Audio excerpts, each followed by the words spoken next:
വഴിക്ക് സ്വാതന്ത്ര്യ സമരത്തിന് പോയതും ഗാന്ധിജിയെ കണ്ട കാര്യങ്ങളും എല്ലാം എന്ത് ചെയ്യുന്നുണ്ട് ബഷീറോടെ നമുക്ക് പറയണം. ഓർമ്മയുണ്ടല്ലോ കഥ കേട്ടുകൊണ്ടിരുന്നപ്പോൾ ഓർമ്മയില്ലേ? ബഷീർ പറയുന്ന കാര്യങ്ങളുണ്ട്. അതിൽ നമ്മുടെ ബഷീർ ചോദിക്കുന്നുണ്ട് അല്ലേ, ഓരോ അമ്മമാരും ഓരോ രീതിയായിരിക്കും. നിങ്ങളുടെ അമ്മയുടെ ഓർമ്മ വരുന്നുള്ളത് പറയുന്നുണ്ട്. നിങ്ങൾക്ക് എന്റെ അമ്മയെ പറ്റിയാണ് പറയുന്നത്. ഓരോരുത്തർക്കും എന്ത് ചെയ്യാൻ പറ്റും, ഓരോ അമ്മ ഓരോ കാഴ്ചപ്പാടായിരിക്കും അത് ഉണ്ടാവുന്നല്ലേ. ചേച്ചി ഇപ്പോൾ അമ്മയുടെ പല ഓർമ്മകളായിരിക്കും ഉണ്ടാവുന്നത്. അതാണ് ക്വസ്റ്റ്യൻ ചോദിക്കട്ടെ, ഓർമ്മയുണ്ടോ നോക്കട്ടെ. ഇപ്പൊ അത് എണീച്ചേ ഗാന്ധിജിയെ പറ്റി വർദ്ധിക്കുന്ന ഒരു ഭാഗമുണ്ട്. എങ്ങനെയാണ് പറഞ്ഞത്?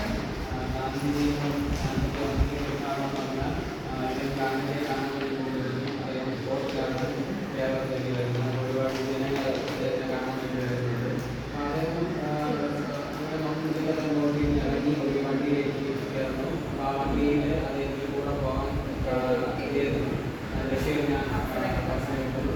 അപ്പോൾ അദ്ദേഹം ഇതിനെ കണ്ടപ്പോഴത്തേക്കും അദ്ദേഹത്തിന് തൊടണം എന്നൊരു കൗതുകം ബഷീറിന് തോന്നുകയും അപ്പം അങ്ങനെ ബഷീർ തൊട്ടുനോക്കിയപ്പോൾ നഗരത്തിലുള്ള ശരീരമായിരുന്നു. അപ്പം അതൊക്കെ വളരെ ബഷീറിന് വളരെയധികം സന്തോഷം അതേപോലെ ഒക്കെ കിട്ടിയ ഒരു മൂമെൻ്റായിരുന്നു. Very good. കൃത്യമായിട്ട് പാഠം കേട്ടിരുന്ന അതുപോലെ പറഞ്ഞിട്ടുണ്ട്. നല്ല കുട്ടി. വളരെ ശ്രീകുട്ടി എങ്ങനെ ശ്രീകുട്ടിക്ക് ഒരു ഓർമ്മ ശ്രീകുട്ടി പറഞ്ഞേ. ശ്രീകുട്ടി ഓർമ്മ എന്തെങ്കിലും സംഭവത്തെ പറ്റി ഓർമ്മ എങ്ങനെ പറയുമെന്ന് പറഞ്ഞേ. ഇതിനകത്ത് പറയുന്നു സ്വാതന്ത്ര്യം ഒരാൾ കണ്ടത് ശ്രീകുട്ടി ഇപ്പൊ കാണാൻ ആഗ്രഹിച്ച ഒരാൾ കണ്ട ഒരു അനുഭവമോ അങ്ങനെ എന്തെങ്കിലും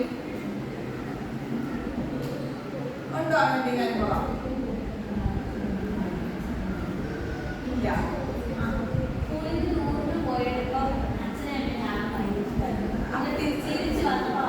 ഭയങ്കര സന്തോഷം അല്ലേ?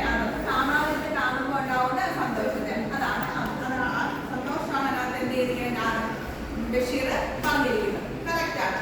അതിന് ഉത്തരം ശരിയായിട്ട് വെരി ഗുഡ്. അങ്ങനെ ആലോചിച്ചാണ് നിങ്ങളപ്പോൾ ഇതിന് ക്വസ്റ്റ്യൻസ് ചോദിക്കുമ്പോൾ നിങ്ങളുടെ അനുഭവവും ഈ പാഠഭാഗത്തിനകത്ത് കാര്യങ്ങൾ ഉൾപ്പെടുത്തിക്കൊണ്ട് വേണം നിങ്ങൾ എത്തിയ ആൻസേഴ്സ് ഒരു 3 പാരഗ്രാഫിന്റെ എക്സാമിന് കൊടുക്കുമോ എന്ന് ചോദിച്ചാൽ ഇൻട്രൊഡക്ഷൻ കണ്ടന്റ് നിങ്ങൾക്ക് എന്താണോ അതിനെപ്പറ്റി തോന്നുന്നത് 3 പാരഗ്രാഫായിട്ട് എഴുതിയ ക്വസ്റ്റ്യൻസ് ഒക്കെ എഴുതേണ്ടത് കേട്ടോ.